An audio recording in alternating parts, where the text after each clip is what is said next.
Hello, my name is Rita, and today we're going to be talking about DCFS injustice.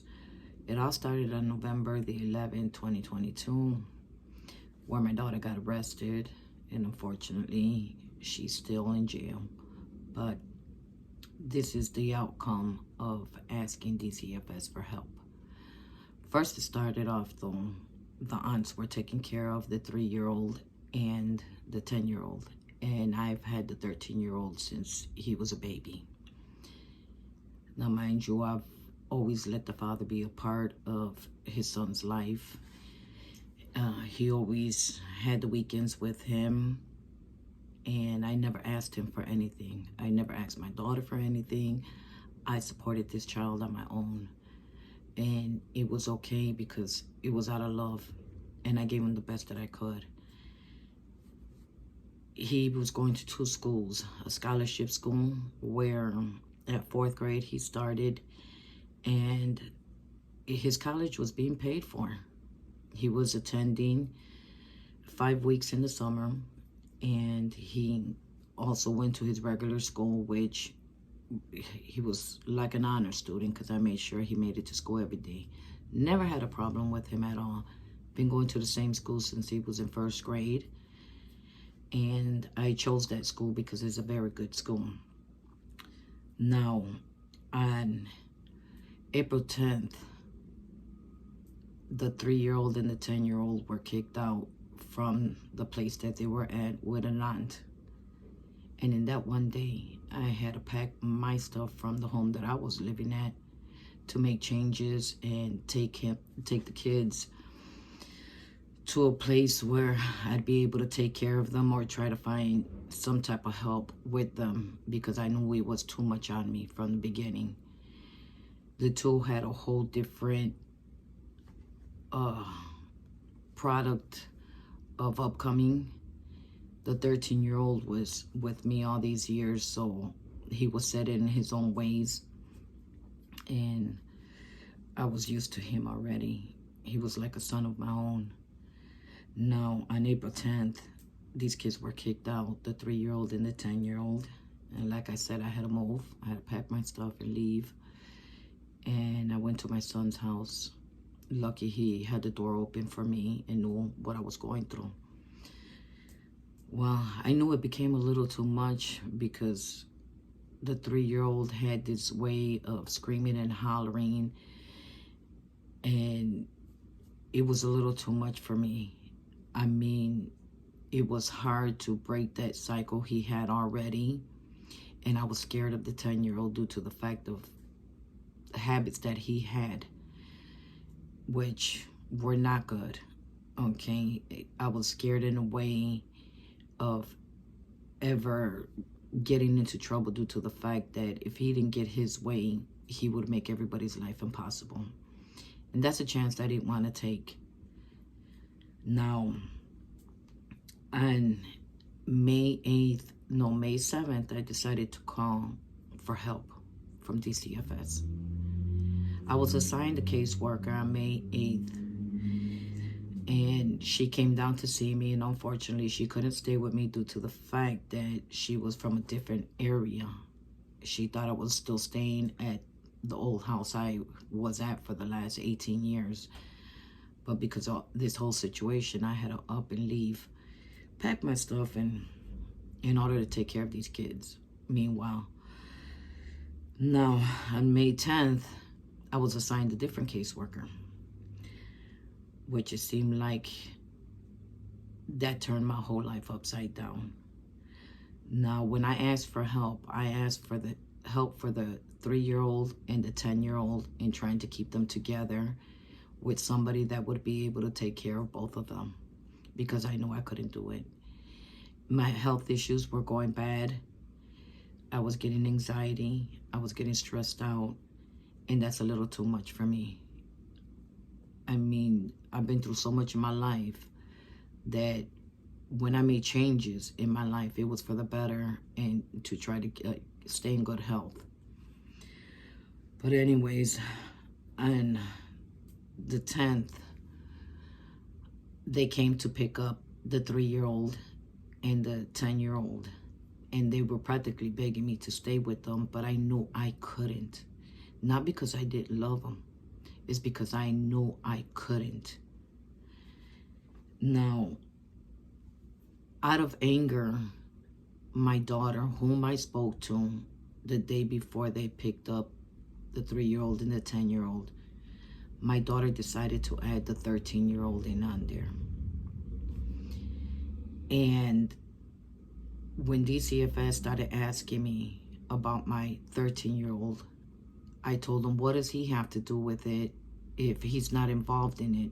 He's been with me for the last 13 years, and now you're going to question me about him because the other two I can't take custody of.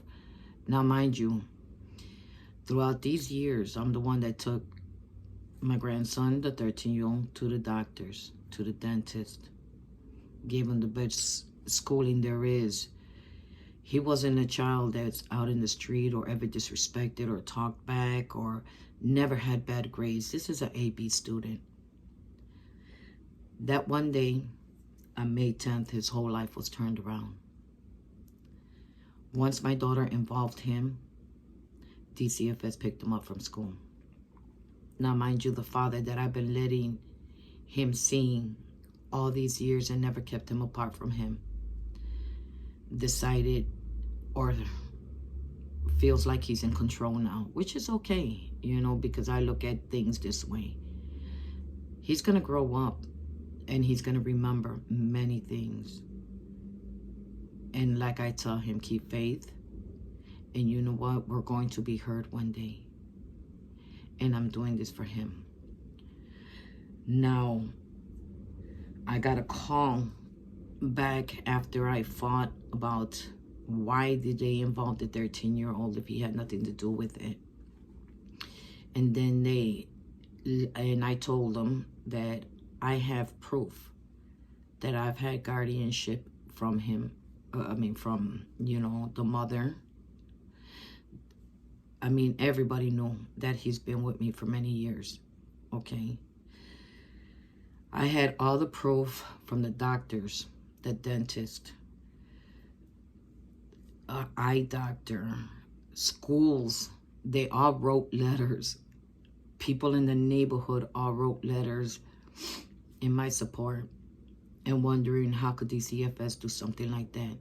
We always talk about the well-being of a child.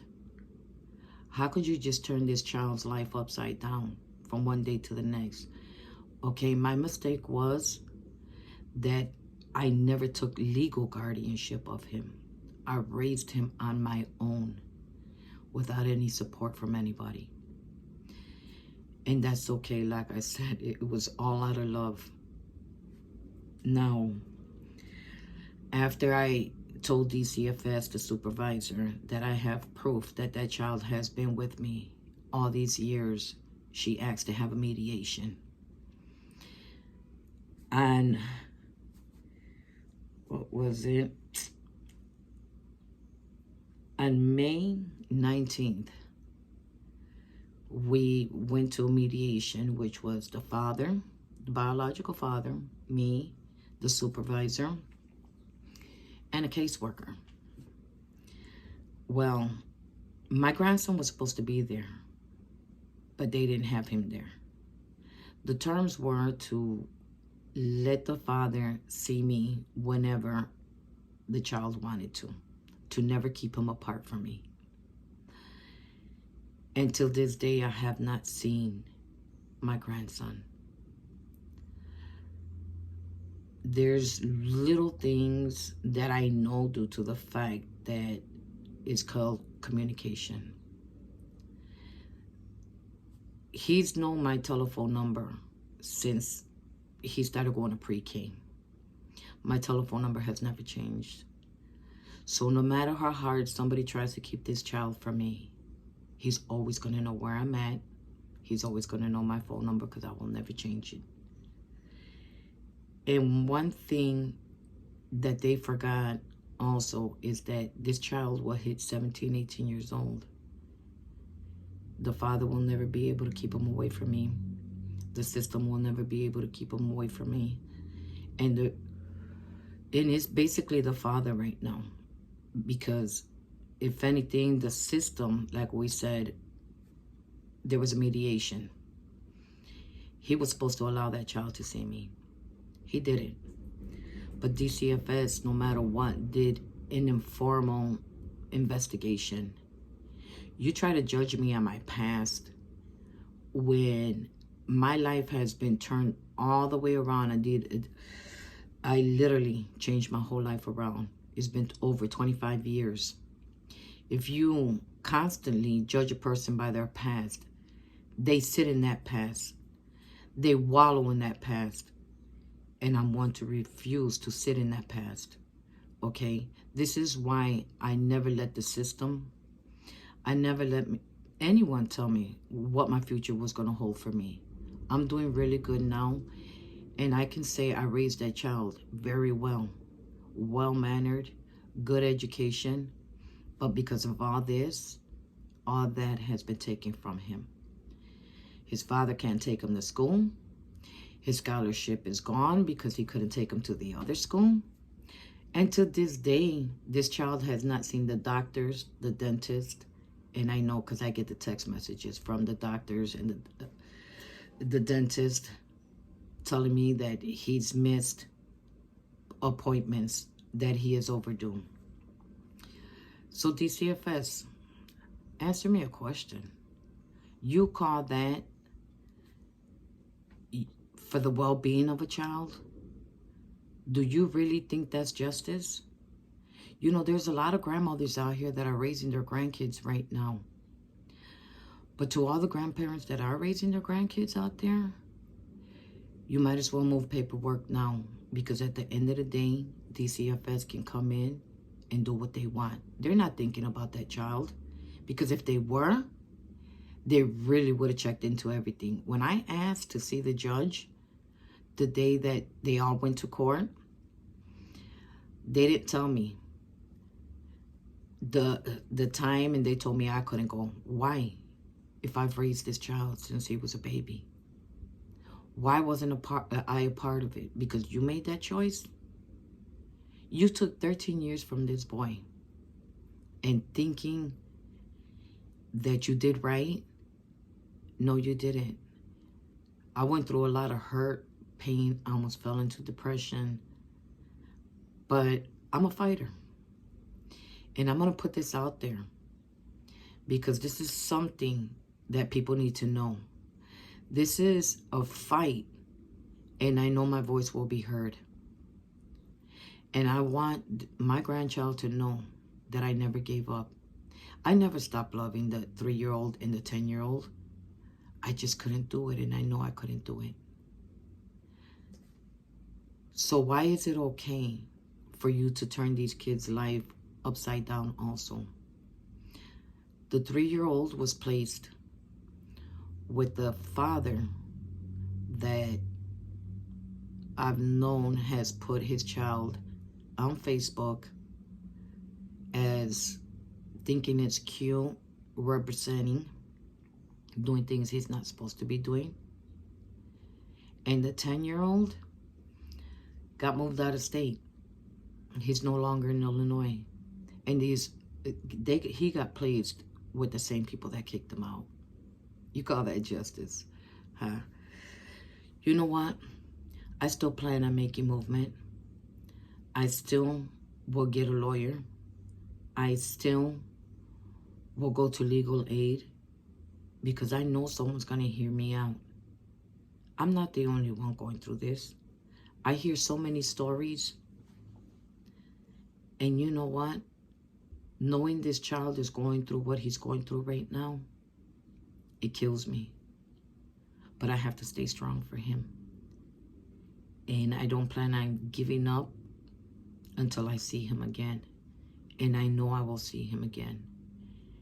You can't just take this from a child and him not grow up, because he's already at that age where he speaks out. And I know he's been going through a little depression.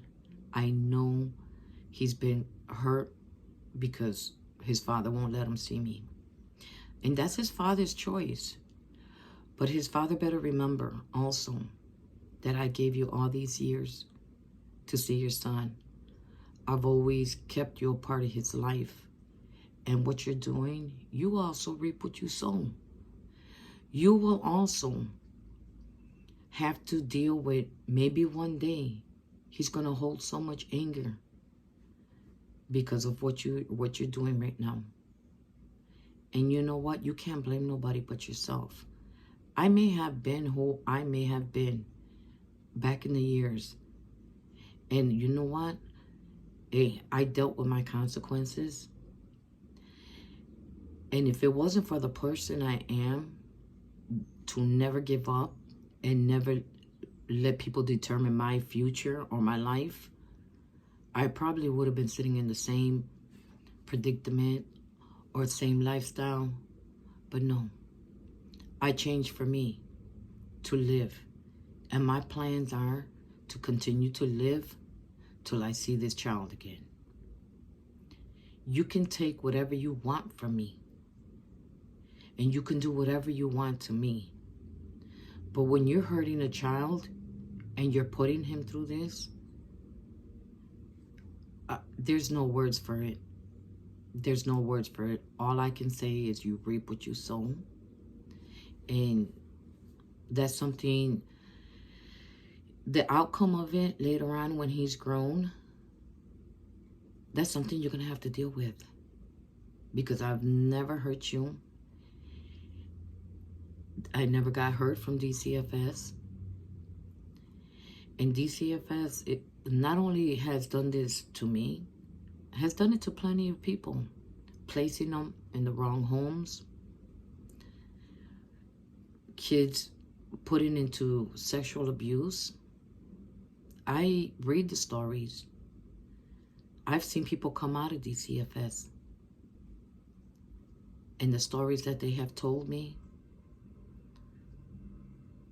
I'm just awed by it. But you know what? This is what you call the system. I think it's time that laws should be changed. And that should be that if a grandparent is raising that child and there is no reports, the child is doing good. The child should stay in the placement they have grown in. Because I have no reports that child was doing good, but now you took that from him. You took it all from him. So my daughter also has to deal with the consequence. Because you became selfish and you involved this child, knowing I had him all these years and you were able to see him also. Now the consequences you have to deal with, all I can do is pray for you. Because that's not something I taught you either. That's something I tried to prevent you from. But we can only do so much to help our children. But because when they become of age, they're accountable for their own actions. And that's one thing I realized. At least I grew up not blaming the world, not blaming anyone, because I was accountable for my own actions. And I dealt with my own consequences. So I don't need nobody else, no system or anything to tell me who I am today. Because if it wasn't for anything that I've went through in life, I wouldn't be the person I am today. So DCFS, it's a fight. And I will be heard. Thank you.